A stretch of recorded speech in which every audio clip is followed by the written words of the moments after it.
বিবাহ। একজন নারীর জীবনে বিবাহের গুরুত্ব কতটা?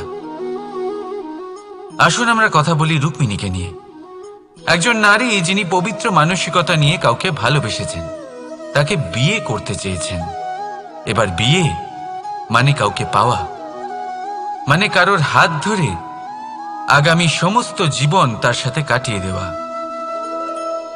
এবার আমার হাত ধরে রুক্মিণী বিয়ের সুখ তো নিশ্চয়ই পেয়েছে, কিন্তু ওর এই প্রেমের যাত্রা এর অন্ত হলো না, বরং তা শুরু হলো। এবার রুক্মিণীর জীবনে সেই অধ্যায় শুরু হয়ে গেছে, যেখানে ওকে সেই মানুষকে বুঝতে হবে যার হাত ধরে সমস্ত জীবন অতিবাহিত করার সিদ্ধান্ত নিয়েছে সে। এবার এরকম একটা সময় প্রত্যেকের জীবনে এসে থাকে। প্রত্যেকের মানে আপনারও। আপনার জীবনেও এমন এক সময় আসবে, তার জন্য তৈরি থাকুন। নিজের মনে যা যা বিকার আছে তা কোথাও ত্যাগ করে আসুন, আর পরিশুদ্ধ ভালোবাসা দিয়ে, পবিত্র মন দিয়ে নিজের জীবন সাথীকে বোঝার চেষ্টা করুন, কোনো আশা না রেখে। যদি এরকম করতে পারেন তবেই কঠিন পরীক্ষায় উত্তীর্ণ হবেন, নয়তো নয়। রাধা রাধা। অনেকে আমাকে অনেকবার জিজ্ঞেস করেছেন যে কানাই, রুক্মিণী হলো তোমার অর্ধাঙ্গিনী, তাহলে কেন ওর এই যাত্রা এত কঠিন হলো? কেন তোমার এই অগাধ অখণ্ড ভালোবাসা পাওয়ার জন্য ওকে এত কঠিন পরীক্ষার সম্মুখীন হতে হলো? আসুন আমি আপনাকে একটা কথা বোঝাই। অগাধ অখণ্ড ভালোবাসার এই পথ, তা তো কঠিনই হবে। এবার এরকমই এক যাত্রা করতে হয়েছে রুক্মিণীকে, পরিশুদ্ধ ভালোবাসা বুঝতে পারার যাত্রা। এমন ভালোবাসা যা কিনা ক্রোধ, ভয়, মোহ, অধিকার, অহংকার, হিংসা এই সমস্ত বিকারের ঊর্ধ্বে। এবার এই যাত্রায় ওকে সাহায্য করবে রাধা। আর শুধু তাই নয়, আমি আপনাকে বলি, সংসারের প্রত্যেক নারী এই যাত্রা করে থাকেন। এবার যে নারী এই যাত্রার শেষ পর্যন্ত পৌঁছতে পারেন, তিনি এক উচ্চ স্তরে পৌঁছে যেতে পারেন, যেখানে তাকে বলা হয় অর্ধাঙ্গিনী। রাধা রাধা। সমস্যা। এবারে বলুন, সমস্যা কার জীবনে নেই? প্রত্যেকের জীবনে সমস্যা থাকেই। হ্যাঁ ঠিক আছে, জীবন আছে যখন, তখন সময়ের সাথে সমস্যাও আসবে, কিন্তু প্রত্যেক সমস্যাই কি সময়ই নিয়ে আসে? না, আপনি সমস্ত সমস্যার দায় সময়কে দিতে পারেন না। বেশিরভাগ সমস্যা তো এমন হয়ে থাকে যাদের আমরা নিজেরাই ডেকে আনি। হে সমস্যা, এসো, আমি তোমার জন্য অপেক্ষা করছি। কিভাবে? এবার এটা নির্ভর করছে আপনার হ্যাঁ বা না এর ওপরে। বেশিরভাগ সমস্যাই এই জন্য আসে যেহেতু আমরা বারবার হ্যাঁ বলতে থাকি, আর বেশিরভাগ সমস্যা এই জন্যই আসে যেহেতু আমরা সঠিক সময় না বলতে পারি না। সেই জন্য না ভেবেচিন্তে কোনো কথা বা কোনো প্রস্তাবের সমর্থন করলে তা আপনাকে খুব বড় বিপদে ফেলে দিতে পারে। সেইখানেই কখনো না না বলতে পারা, তা আপনাকে তার থেকেও বড় বিপদে ফেলে দিতে পারে। তাই মনে রাখবেন এই অত্যন্ত জরুরি শিক্ষা, সব সময় খুব ভেবেচিন্তেই হ্যাঁ বলবেন, আর দৃঢ়তার সাথে না বলবেন। আর বিশ্বাস করুন, আপনার জীবন অত্যন্ত সুখময় হয়ে যাবে। তাহলে আসুন আমার সাথে ভালোবেসে বলুন, রাধা রাধা। সাফল্য। সাফল্য এই পৃথিবীতে কে না পেতে চান? প্রত্যেক মানুষ চান যেন সাফল্য নিজে এসে তার কাছে ধরা দেয়। এবার সাফল্য তাদের কাছে এসে ধরা দেয় যারা নিজের পা ধরাতলে রেখে চলেন, যারা স্বপ্নের জগতে বিচরণ না করে বাস্তবের মাটিতে পা রেখে চলেন, এবং তাও দৃঢ়তার সাথে। সাফল্য তারা পান না যারা বাড়িতে বসে বসে শুধু স্বপ্ন দেখেন। সাফল্য নিজে থেকে তাদের কাছেই আসে যারা নিরন্তর চেষ্টা করেন, যারা পরিশ্রম করেন আর নিজের এই জীবনকে অন্যের কাছে সফল করে দেখান। তাহলে সিদ্ধান্ত হলো আপনার। সফল সবাই হতে চান, স্বপ্ন সবাই সার্থক করতে চান। স্বপ্ন তখনই সার্থক হয় যখন পরিশ্রম করবেন, আর সাফল্য তখনই আপনার সাথে থাকবে যতক্ষণ আপনি বিনম্র থাকবেন। তাহলে আসুন আমার সাথে ভালোবেসে বলুন, রাধা রাধা। এই পুষ্প দেখতে পাচ্ছেন আপনি? কি সুন্দর এই পুষ্প। সবাই চায় এরকম কোনো এক পুষ্প সে নিজের করে নেবে, নিজের কাছে রাখবে। এবার ভাবুন, এই পুষ্প যে সম্মান পায় তা কিসের জন্য পায়? শুধু কি তাকে সুন্দর দেখতে বলে? আসুন আপনাকে একটা কথা বোঝাই। এই ফুল যখন গাছে থাকে তখন এই রূপ আমাদের আকর্ষণ করে। এই ফুল দিয়ে যদি আপনি মালা বানান, কোনো মূর্তিতে দেন, তাহলে তা সম্মানের নিদর্শন হয়। এবার এই ফুলই যদি আপনি বিছানাতে ছড়িয়ে দেন, তাহলে সেই দৃশ্য দেখে সেই সুবাসে আপনার মন পুলকিত হয়ে ওঠে। কিন্তু ভাবুন, এই পুষ্পই যদি আপনি চিতায় সাজান, তাহলে এই পুষ্পকে আর কেউ সম্মান করে না। একই রকম কথা, সেই একই পুষ্প এক পরিস্থিতিতে সম্মান পাচ্ছে, এক পরিস্থিতিতে নয়। কেন? কারণ এতেই লুকিয়ে রয়েছে একটা গুরুত্বপূর্ণ শিক্ষা। এর সারমর্ম হলো এটাই যে এই সম্মান ব্যক্তি বা বস্তুকে করা হয় না, সম্মান করা হয় সময় এবং পরিস্থিতিকে। এবার এই যে সময়, তা কখনোই আমাদের বশে থাকে না। আমাদের বশে থাকে পরিস্থিতি। আমাদের পরিস্থিতি কেমন হবে তার সিদ্ধান্ত স্বয়ং আমরাই নিই, আর যেরকম আমাদের পরিস্থিতি হবে সেরকমই আমাদের সম্মান করা হবে। তাহলে আসুন আমার সাথে ভালোবেসে বলুন, রাধা রাধা। আপনি কখনো কোনো ঝর্ণার ধারে বসে থাকুন আর সেই ধ্বনি শুনতে থাকুন। আহা হা হা, সেই ধ্বনি মনকে শান্ত করে দেয়, আমাদের মধ্যে এক আনন্দের সঞ্চার করে। একেই আমি বলি নৈসর্গিক সঙ্গীত। কখনো ভেবে দেখেছেন এই সঙ্গীত উৎপন্ন করার জন্য জলকে কত পরিশ্রম করতে হয়, কি না করতে হয়?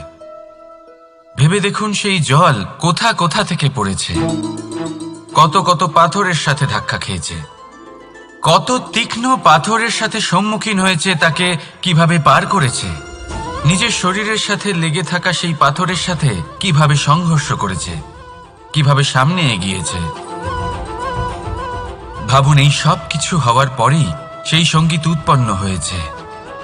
এই ঝর্ণার এই মধুর সঙ্গীত কখনো আপনার কান পর্যন্ত পৌঁছতই না যদি সেই জলের বিরোধিতা করার জন্য সেই পাথর না থাকত। এর সারমর্ম কি হতে পারে? সারমর্ম হলো একটাই, এই সব বাধার সম্মুখীন হন, এদের থেকে দূরে পালাবেন না। কারণ এই বাধা হলো নৈসর্গিক, সবার জীবনে এই বাধা রয়েছে। তার সম্মুখীন হন, জীবনের সামনে এগোন। আর আপনিও নিজের ভেতর থেকে সৃষ্টি করুন এই নৈসর্গিক সঙ্গীত, আর এই সংসারে ছড়িয়ে দিন শান্তি আর প্রসন্নতা। রাধা রাধা। সংসারে নিয়তি অনেক কিছু নির্ধারণ করে, যেমন প্রত্যেকটি জিনিসের সীমারেখা। শরীরের মধ্যে থাকা জল, তার মাত্রাও এই নিয়তি নির্ধারিত করে রেখেছে। কি করে? দেখুন, যদি সঠিক সময়ে আপনি পরিশ্রম করে নিজের ঘাম না ঝরান, তাহলে কিছু সময় পরে আপনার চোখের জল অবশ্যই ঝরবে। কারণ সবকিছু যদি ভাগ্যের জোরে পেয়ে যাওয়া যায়, তাকে কর্মের দ্বারা সামলে রাখতে হয়। যদি পরিশ্রম করতে থাকেন, তাহলে যা পেয়েছেন তা সামলে রাখতে পারবেন, আর যা যা আপনি পেতে চান তা অবশ্যই পাবেন। কিন্তু যদি পরিশ্রমের থেকে দূরে থাকেন, তাহলে যা পেয়েছেন তা তো হারিয়ে ফেলবেনই, আর যা পেতে চান তার তো কোনো প্রশ্নই ওঠে না, আর বয়ে যাবে শুধুমাত্র অশ্রু। এবার সিদ্ধান্ত আপনার। কি ঝরাতে চাইবেন আপনি? ঘাম নাকি অশ্রু? রাধা রাধা। এই জীবনে মানুষ শুধু তিনটি জিনিসের পেছনে ছোটে: ছায়া অর্থাৎ সঙ্গী সম্মান, কায়া অর্থাৎ সুন্দর বলিষ্ঠ শরীর, আর তৃতীয় হল মায়া অর্থাৎ ঐশ্বর্য। এবার অবাক করার মতো বিষয় হলো, সময় এলে পরে এই তিনটি বস্তুই সবার আগে আপনাকে ত্যাগ করে। অন্ধকারে ছায়া আপনাকে ত্যাগ করে, বার্ধক্যে কায়া আপনাকে ত্যাগ করে, আর অন্তিম সময়ে মায়াও আপনাকে ত্যাগ করে। এগুলো কিছুই কাজে আসে না যার পেছনে আপনি সারা জীবন দৌড়েই যাচ্ছিলেন। যদি কিছু কাজে লাগে তা হলো আপনার প্রেমপূর্ণ ব্যবহার যা আপনি সংসারকে দিয়েছেন। এ হলো সেই প্রেম যা অন্ধকারে প্রদীপ হয়ে আপনাকে আলো দেবে। এ হলো সেই প্রেম যা বার্ধক্যে হাত রূপে আপনাকে শক্তি দেবে, সহায়তা করবে। আর যখন আপনার কাছে অর্থ থাকবে না, তখন এই প্রেমই আপনাকে সামর্থ্য যোগাবে। জীবনে যদি কিছু উপার্জন করতে চান, তাহলে শুধু প্রেম উপার্জন করুন। যদি আপনিও আমার মতো দূরের কথা ভাবতে চান, তাহলে শুধুমাত্র প্রেম উপার্জন করুন। আর এখন এই প্রেম ভাব নিয়েই বলুন, রাধা রাধা। কখনো প্রদীপ জ্বালাতে গিয়ে আপনার হাত পুড়ে গেছে? একবার মনে করে দেখুন সেই অনুভূতি। এক্ষুনি মনের মধ্যে যন্ত্রণার এক অনুভূতি বয়ে যাবে। কখনো হাঁটতে হাঁটতে পায়ে কাঁটা ফুটে গেছে? মনে করুন, এক্ষুনি মনের মধ্যে যন্ত্রণার এক অনুভূতি বয়ে যাবে। এরকম কেন হয়ে থাকে? কষ্ট তো শুধু তখন হয়েছিল, কিন্তু যদি আজ মনে করেন তাহলে সেই যন্ত্রণা আপনার মনে মাথায় থেকেই যায়। এরকম কেন হয়ে থাকে যে জীবনে যখনই আমরা যন্ত্রণার অনুভব করি, তারপর আমরা সেই যন্ত্রণা নিজের সাথে বহন করে নিয়ে চলি? কারণ হলো একটাই, চিন্তা। কোনো যন্ত্রণাই এতটা কষ্ট আমাদের দেয় না যতটা কষ্ট এই চিন্তা দেয়। তাহলে এই চিন্তা ত্যাগ করুন আর ভাবুন যে কিভাবে নিজেকে সব সময় আনন্দে রাখা যায়। আর অতীতকাল এবং ভবিষ্যতের চিন্তা ছেড়ে দিন, এই বিষয়ে ভাবাই ছেড়ে দিন। শুধুমাত্র এটা ভেবে নিন যে আজ আমায় নিজেকে আনন্দে রাখতে হবে, যে করেই হোক। এটা করা শুরু করে দিন। তারপর আপনি দেখবেন আপনার কাল, পরশু, পরের সপ্তাহ, সমস্ত মাস, সমস্ত বছর, পরের বছর, সম্পূর্ণ জীবন আপনি শুধুমাত্র প্রসন্নতাই পাবেন। এবার আসুন এই প্রসন্নতার সাথেই বলুন, রাধা রাধা। কখনো ভেবে দেখেছেন আমরা জিহ্বার সাথে সাথে কান কেন পেয়েছি? এবার আপনি বলবেন, এ তো সহজ কথা, যাতে আমরা কথা বলার সাথে সাথে শুনতেও শিখি। এবারের আরো একটা গুরুত্ব আছে। আগে আমাকে বলুন, নিজের প্রশংসা শুনতে কার না ভালো লাগে? সবারই ভালো লাগে। এটাই হলো মূল কথা। যদি এই কান দিয়ে আপনি নিজের প্রশংসা শুনতে চান, তাহলে সর্বপ্রথম এই জিহ্বা দিয়ে অন্যের প্রশংসা করতে শিখুন। এবার প্রশংসার বিষয়ে একটা অত্যন্ত গুরুত্বপূর্ণ কথা আপনাদের বলি। কখনো যদি কারোর প্রশংসা আপনি করেন, তাহলে সবার আগে সেই ব্যক্তির উৎসাহ বেড়ে যায়। আর তারপর নিজে যদি ভেবে দেখেন, তাহলে নিজের মনেও সন্তুষ্টি আর প্রশান্তি চলে আসে। আর একবার যদি এই মন প্রশান্তিতে ভরে যায়, তারপরে কেউ প্রশংসা করুক বা না করুক, কিচ্ছু যায় আসে না। সেই জন্য সবসময় অন্যের সম্মান করবেন, স্নেহ করবেন, প্রশংসা করবেন, সুখ ভাগ করে নেবেন। যার মধ্যে যেটা ভালো আছে তা বলুন, তাকে মনে করান তিনিও ভালো, তার উৎসাহ বাড়িয়ে তুলুন। তিনি জীবনে সামনে এগোবেন, আর এই ব্রহ্মাণ্ড আপনাকে কখনো পিছিয়ে থাকতে দেবে না। রাধা রাধা। সত্য এবং অসত্য দুটোর মধ্যে পার্থক্য কি আছে? পার্থক্য হলো অ অক্ষরটার। এবার অ দিয়ে হতে পারে আরম্ভ, অ দিয়ে হতে পারে অন্ত, সত্য হলো সেটা যেখানে সমস্ত পথের আরম্ভ হয়, অসত্য সেটা যেখানে সমস্ত পথের শেষ হয়। এবার এরা চলতে হয়তো পারে না, কিন্তু তাও ছাপ রেখেই যায়। সত্য সেই ছাপ রেখে যায় যা একটা উজ্জ্বল উৎকৃষ্ট উদাহরণ হতে পারে, আর অসত্য সেই উদাহরণ তৈরি করে যা একটা কলঙ্কিত ইতিহাস তৈরি করে। এখন আপনি আগামী সময়ের জন্য কেমন ছাপ রেখে যাবেন, এই সিদ্ধান্ত পুরোপুরি আপনার। রাধা রাধা। চলুন একটা প্রশ্ন করি। কোনো মানুষকে জিজ্ঞাসা করবেন যে সে মূর্খ, অলস, বিবেকহীন, অসফল এইসব বিশেষণ দিয়ে নিজেকে পরিচিত করতে চাইবে? না। কাউকে জিজ্ঞাসা করুন আপনি কি মূর্খ? না। আপনি কি অসফল হয়েছেন? না। আপনি কি বিবেকহীন? না। এবার বলুন আপনি জীবনে মূর্খ ও বিবেকহীন হবার জন্য কোনো ভালো পরিকল্পনা বানিয়েছেন? উত্তর পাবেন না। কারণ কোনো পরিকল্পনা বানানো হয় না যাতে আপনি মূর্খ বা অসফল হন। মানুষ মূর্খ বা অসফল তখন হন যখন কোনো পরিকল্পনাই থাকে না। দেখুন, একটাই ছোট জীবন, তাকে স্থির করুন যাতে অনেক বেশি সংখ্যক মানুষকে আপনি জুড়ে রাখতে পারেন, অনেক বেশি শান্তি পেতে পারেন, অধিকতর সাফল্য লাভ করতে পারেন, বেশিরভাগ মানুষের পথপ্রদর্শক হয়ে তাদের মঙ্গল করতে পারেন। অসফল হয়ে বাড়িতে বসে থাকার চেয়ে ভালো হলো যে আপনি একটা পরিকল্পনা করে অসফল হন, কারণ তখন আপনার কাছে আরও একটা বিকল্প থাকবে, একটা নতুন পরিকল্পনা বানানোর, তাকে সার্থক করার। কারণ এমন কোনো পরিকল্পনা তো অবশ্যই থাকবে যা আপনাকে আপনার লক্ষ্যে পৌঁছে দেবে, তাই তো? রাধা রাধা। সূর্য কারোর জন্য হলেন শক্তিদাতা ঈশ্বর, আবার কোনো প্যাঁচার জন্য হলো চোখ বন্ধ করে দেওয়ার মতো তীব্র আলো। নদী কারোর জন্য হলো তৃষ্ণা মেটানোর স্রোত, আবার কারোর জন্য বন্যারূপী বিনাশকারী আশঙ্কা। সাগর কারোর জন্য হলো নোনা জলের ভাণ্ডার, আবার কারোর জন্য অগন্তি প্রাণী জগতের সম্ভার। প্রশ্ন হলো প্রত্যেক ব্যক্তির জন্য প্রত্যেক অনুভূতি বা বস্তুর সারমর্ম আলাদা কেন হয়ে থাকে?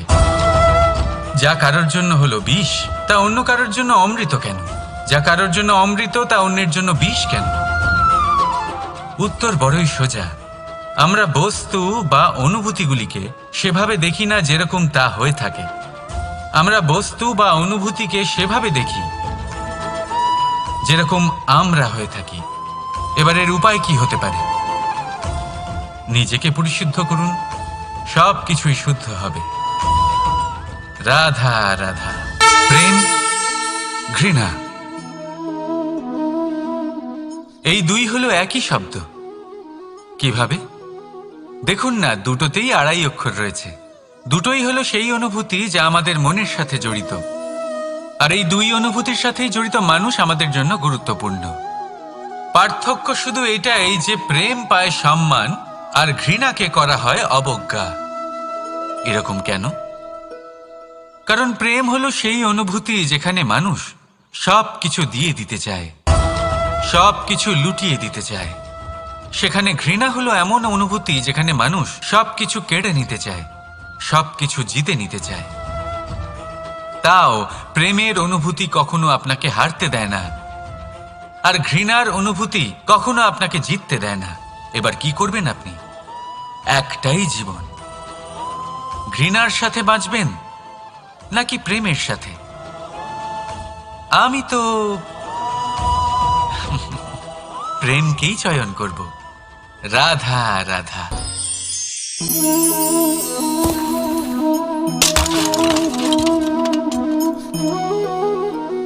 এ কি হলো? আমি আঘাত পেতেই এটা হাত থেকে পড়ে গেল কেন? ভেঙে গেল কেন? এবার আপনি বলবেন এরকমই তো হয়ে থাকে এই জীবনে, এই সংসারে। আঘাত লাগার পরে আমাদের হাতে যা থাকে তা পড়ে যায়। যা তৈরি হয় তা ভেঙেও যায়। কিন্তু এটা কি সত্যি? আপনাকে একটা কথা বলে রাখি, আঘাত পেয়ে পড়ে যাবার পরে সংসারের যে কোনো বস্তুই হাত থেকে পড়ে যাক না কেন, সাফল্য অবশ্যই আসে। যতই খারাপভাবে আপনি পড়ে যান, আপনি আঘাত পান, ভবিষ্যৎ অবশ্যই ভালো হবে। কারণ এই আঘাত, অসফলতা, এই অসুবিধা, এগুলো আমাদের এমনভাবে পরিশুদ্ধ করে যেমন আগুন সোনাকে করে থাকে। সেই জন্য জীবনে শুধু সামনে এগোতে থাকুন, দৃঢ়তার সাথে এগোতে থাকুন, আর কখনো আঘাত পেয়ে পড়ে যেতে ভয় পাবেন না। কারণ এটা আসন্ন সাফল্যের সংকেত।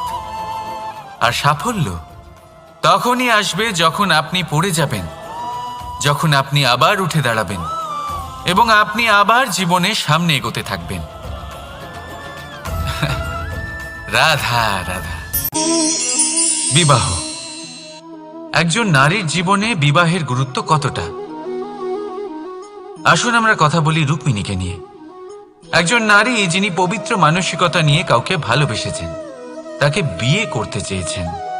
এবার বিয়ে মানে কাউকে পাওয়া, মানে কারোর হাত ধরে আগামী সমস্ত জীবন তার সাথে কাটিয়ে দেওয়া। এবার আমার হাত ধরে রুক্মিণী বিয়ের সুখ তো নিশ্চয়ই পেয়েছে, কিন্তু ওর এই প্রেমের যাত্রা, এর অন্ত হলো না, বরং তা শুরু হলো। এবার রুক্মিণীর জীবনে সেই অধ্যায় শুরু হয়ে গেছে যেখানে ওকে সেই মানুষকে বুঝতে হবে যার হাত ধরে সমস্ত জীবন অতিবাহিত করার সিদ্ধান্ত নিয়েছে সে। এবার এরকম একটা সময় প্রত্যেকের জীবনে এসে থাকে। প্রত্যেকের মানে আপনারও। আপনার জীবনেও এমন এক সময় আসবে, তার জন্য তৈরি থাকুন। নিজের মনে যা যা বিকার আছে তা কোথাও ত্যাগ করে আসুন, আর পরিশুদ্ধ ভালোবাসা দিয়ে, পবিত্র মন দিয়ে নিজের জীবন সাথীকে বোঝার চেষ্টা করুন, কোনো আশা না রেখে। যদি এরকম করতে পারেন তবেই কঠিন পরীক্ষায় উত্তীর্ণ হবেন, নয়তো নয়। রাধা রাধা। অনেকে আমাকে অনেকবার জিজ্ঞেস করেছেন যে কানাই, রুক্মিণী হলো তোমার অর্ধাঙ্গিনী, তাহলে কেন ওর এই যাত্রা এত কঠিন হলো? কেন তোমার এই অগাধ অখণ্ড ভালোবাসা পাওয়ার জন্য ওকে এত কঠিন পরীক্ষার সম্মুখীন হতে হলো? আসুন আমি আপনাকে একটা কথা বোঝাই। অগাধ অখণ্ড ভালোবাসার এই পথ, তা তো কঠিনই হবে। এবার এরকমই এক যাত্রা করতে হয়েছে রুক্মিণীকে, পরিশুদ্ধ ভালোবাসা বুঝতে পারার যাত্রা। এমন ভালোবাসা যা কিনা ক্রোধ, ভয়, মোহ, অধিকার, অহংকার, হিংসা, এই সমস্ত বিকারের ঊর্ধ্বে। এবার এই যাত্রায় ওকে সাহায্য করবে রাধা। আর শুধু তাই নয়, আমি আপনাকে বলি, সংসারের প্রত্যেক নারী এই যাত্রা করে থাকেন। এবার যে নারী এই যাত্রার শেষ পর্যন্ত পৌঁছতে পারেন, তিনি এক উচ্চ স্তরে পৌঁছে যেতে পারেন, যেখানে তাকে বলা হয় অর্ধাঙ্গিনী। রাধা রাধা। সমস্যা। এবারে বলুন, সমস্যা কার জীবনে নেই? প্রত্যেকের জীবনে সমস্যা থাকেই। হ্যাঁ ঠিক আছে, জীবন আছে যখন, তখন সময়ের সাথে সমস্যাও আসবে। কিন্তু প্রত্যেক সমস্যাই কি সময়ই নিয়ে আসে? না, আপনি সমস্ত সমস্যার দায় সময়কে দিতে পারেন না। বেশিরভাগ সমস্যা তো এমন হয়ে থাকে যাদের আমরা নিজেরাই ডেকে আনি। হে সমস্যা, এসো, আমি তোমার জন্য অপেক্ষা করছি। কিভাবে? এবার এটা নির্ভর করছে আপনার হ্যাঁ বা না এর ওপরে। বেশিরভাগ সমস্যাই এই জন্য আসে যেহেতু আমরা বারবার হ্যাঁ বলতে থাকি, আর বেশিরভাগ সমস্যা এই জন্যই আসে যেহেতু আমরা সঠিক সময় না বলতে পারি না। সেই জন্য না ভেবেচিন্তে কোনো কথা বা কোনো প্রস্তাবের সমর্থন করলে তা আপনাকে খুব বড় বিপদে ফেলে দিতে পারে। সেইখানেই কখনো না না বলতে পারা, তা আপনাকে তার থেকেও বড় বিপদে ফেলে দিতে পারে। তাই মনে রাখবেন, এই অত্যন্ত জরুরি শিক্ষা। সব সময় খুব ভেবে চিন্তেই হ্যাঁ বলবেন আর দৃঢ়তার সাথে না বলবেন। আর বিশ্বাস করুন, আপনার জীবন অত্যন্ত সুখময় হয়ে যাবে। তাহলে আসুন আমার সাথে ভালোবেসে বলুন, রাধা রাধা। সাফল্য, সাফল্য এই পৃথিবীতে কে না পেতে চান? প্রত্যেক মানুষ চান যেন সাফল্য নিজে এসে তার কাছে ধরা দেয়। এবার সাফল্য তাদের কাছে এসে ধরা দেয় যারা নিজের পা ধরাতলে রেখে চলেন, যারা স্বপ্নের জগতে বিচরণ না করে বাস্তবের মাটিতে পা রেখে চলেন এবং তাও দৃঢ়তার সাথে। সাফল্য তারা পান না যারা বাড়িতে বসে বসে শুধু স্বপ্ন দেখেন। সাফল্য নিজে থেকে তাদের কাছেই আসে যারা নিরন্তর চেষ্টা করেন, যারা পরিশ্রম করেন আর নিজের এই জীবনকে অন্যের কাছে সফল করে দেখান। তাহলে সিদ্ধান্ত হলো আপনার। সফল সবাই হতে চান, স্বপ্ন সবাই সার্থক করতে চান। স্বপ্ন তখনই সার্থক হয় যখন পরিশ্রম করবেন, আর সাফল্য তখনই আপনার সাথে থাকবে যতক্ষণ আপনি বিনম্র থাকবেন। তাহলে আসুন আমার সাথে ভালোবেসে বলুন, রাধা রাধা। এই পুষ্প দেখতে পাচ্ছেন আপনি? কি সুন্দর এই পুষ্প। সবাই চায় এরকম কোনো এক পুষ্প সে নিজের করে নেবে, নিজের কাছে রাখবে। এবার ভাবুন, এই পুষ্প যে সম্মান পায় তা কিসের জন্য পায়? শুধু কি তাকে সুন্দর দেখতে বলে? আসুন আপনাকে একটা কথা বোঝাই। এই ফুল যখন গাছে থাকে তখন এই রূপ আমাদের আকর্ষণ করে। এই ফুল দিয়ে যদি আপনি মালা বানান, কোনো মূর্তিতে দেন, তাহলে তা সম্মানের নিদর্শন হয়। এবার এই ফুলই যদি আপনি বিছানাতে ছড়িয়ে দেন, তাহলে সেই দৃশ্য দেখে সেই সুবাসে আপনার মন পুলকিত হয়ে ওঠে। কিন্তু ভাবুন, এই পুষ্পই যদি আপনি চিতায় সাজান, তাহলে এই পুষ্পকে আর কেউ সম্মান করে না। একই রকম কথা, সেই একই পুষ্প এক পরিস্থিতিতে সম্মান পাচ্ছে, এক পরিস্থিতিতে নয়। কেন? কারণ এতেই লুকিয়ে রয়েছে একটা গুরুত্বপূর্ণ শিক্ষা। এর সারমর্ম হলো এটাই যে এই সম্মান ব্যক্তি বা বস্তুকে করা হয় না, সম্মান করা হয় সময় এবং পরিস্থিতিকে। এবার এই যে সময়, তা কখনোই আমাদের বশে থাকে না। আমাদের বশে থাকে পরিস্থিতি। আমাদের পরিস্থিতি কেমন হবে তার সিদ্ধান্ত স্বয়ং আমরাই নিই। আর যেরকম আমাদের পরিস্থিতি হবে সেরকমই আমাদের সম্মান করা হবে। তাহলে আসুন আমার সাথে ভালোবেসে বলুন, রাধা রাধা। আপনি কখনো কোনো ঝর্ণার ধারে বসে থাকুন আর সেই ধ্বনি শুনতে থাকুন। আহা হা হা, সেই ধ্বনি মনকে শান্ত করে দেয়, আমাদের মধ্যে এক আনন্দের সঞ্চার করে। একেই আমি বলি নৈসর্গিক সঙ্গীত। কখনো ভেবে দেখেছেন এই সঙ্গীত উৎপন্ন করার জন্য জলকে কত পরিশ্রম করতে হয়, কি না করতে হয়? ভেবে দেখুন, সেই জল কোথা কোথা থেকে পড়েছে, কত কত পাথরের সাথে ধাক্কা খেয়েছে, কত তীক্ষ্ণ পাথরের সাথে সম্মুখীন হয়েছে, তাকে কিভাবে পার করেছে, নিজের শরীরের সাথে লেগে থাকা সেই পাথরের সাথে কিভাবে সংঘর্ষ করেছে, কিভাবে সামনে এগিয়েছে। ভাবুন, এই সব কিছু হওয়ার পরেই সেই সঙ্গীত উৎপন্ন হয়েছে। এই ঝর্ণার এই মধুর সঙ্গীত কখনো আপনার কান পর্যন্ত পৌঁছতই না যদি সেই জলের বিরোধিতা করার জন্য সেই পাথর না থাকতো। এর সারমর্ম কি হতে পারে? সারমর্ম হলো একটাই, এই সব বাধার সম্মুখীন হন, এদের থেকে দূরে পালাবেন না। কারণ এই বাধা হলো নৈসর্গিক। সবার জীবনে এই বাধা রয়েছে, তার সম্মুখীন হন, জীবনের সামনে এগোন। আর আপনিও নিজের ভেতর থেকে সৃষ্টি করুন এই নৈসর্গিক সঙ্গীত, আর এই সংসারে ছড়িয়ে দিন শান্তি আর প্রসন্নতা। রাধা রাধা। সংসারে নিয়তি অনেক কিছু নির্ধারণ করে, যেমন প্রত্যেকটি জিনিসের সীমারেখা। শরীরের মধ্যে থাকা জল, তার মাত্রাও এই নিয়তি নির্ধারিত করে রেখেছে। কি করে? দেখুন, যদি সঠিক সময়ে আপনি পরিশ্রম করে নিজের ঘাম না ঝরান, তাহলে কিছু সময় পরে আপনার চোখের জল অবশ্যই ঝরবে। কারণ সবকিছু যদি ভাগ্যের জোরে পেয়ে যাওয়া যায়, তাকে কর্মের দ্বারা সামলে রাখতে হয়। যদি পরিশ্রম করতে থাকেন, তাহলে যা পেয়েছেন তা সামলে রাখতে পারবেন, আর যা যা আপনি পেতে চান তা অবশ্যই পাবেন।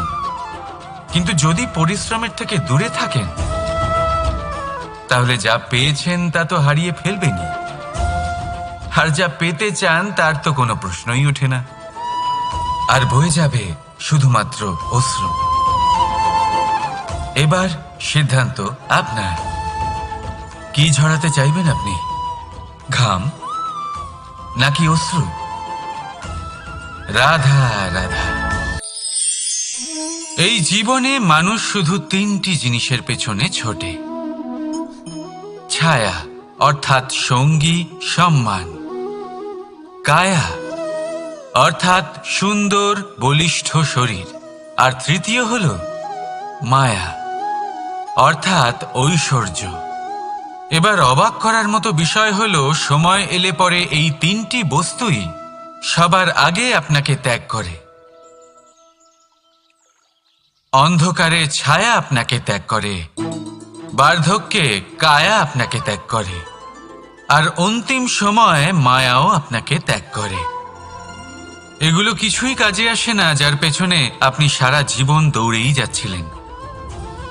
যদি কিছু কাজে লাগে, তা হলো আপনার প্রেমপূর্ণ ব্যবহার যা আপনি সংসারকে দিয়েছেন। এ হলো সেই প্রেম যা অন্ধকারে প্রদীপ হয়ে আপনাকে আলো দেবে। এ হলো সেই প্রেম যা বার্ধক্যে হাত রূপে আপনাকে শক্তি দেবে, সহায়তা করবে। আর যখন আপনার কাছে অর্থ থাকবে না, তখন এই প্রেমই আপনাকে সামর্থ্য যোগাবে। জীবনে যদি কিছু উপার্জন করতে চান, তাহলে শুধু প্রেম উপার্জন করুন। যদি আপনিও আমার মতো দূরের কথা ভাবতে চান, তাহলে শুধুমাত্র প্রেম উপার্জন করুন। আর এখন এই প্রেম ভাব নিয়েই বলুন, রাধা রাধা। কখনো প্রদীপ জ্বালাতে গিয়ে আপনার হাত পুড়ে গেছে? একবার মনে করে দেখুন সেই অনুভূতি। এক্ষুনি মনের মধ্যে যন্ত্রণার এক অনুভূতি বয়ে যাবে। কখনো হাঁটতে হাঁটতে পায়ে কাঁটা ফুটে গেছে? মনে করুন, এক্ষুনি মনের মধ্যে যন্ত্রণার এক অনুভূতি বয়ে যাবে। এরকম কেন হয়ে থাকে? কষ্ট তো শুধু তখন হয়েছিল, কিন্তু যদি আজ মনে করেন, তাহলে সেই যন্ত্রণা আপনার মনে মাথায় থেকেই যায়। এরকম কেন হয়ে থাকে যে জীবনে যখনই আমরা যন্ত্রণার অনুভব করি, তারপর আমরা সেই যন্ত্রণা নিজের সাথে বহন করে নিয়ে চলি?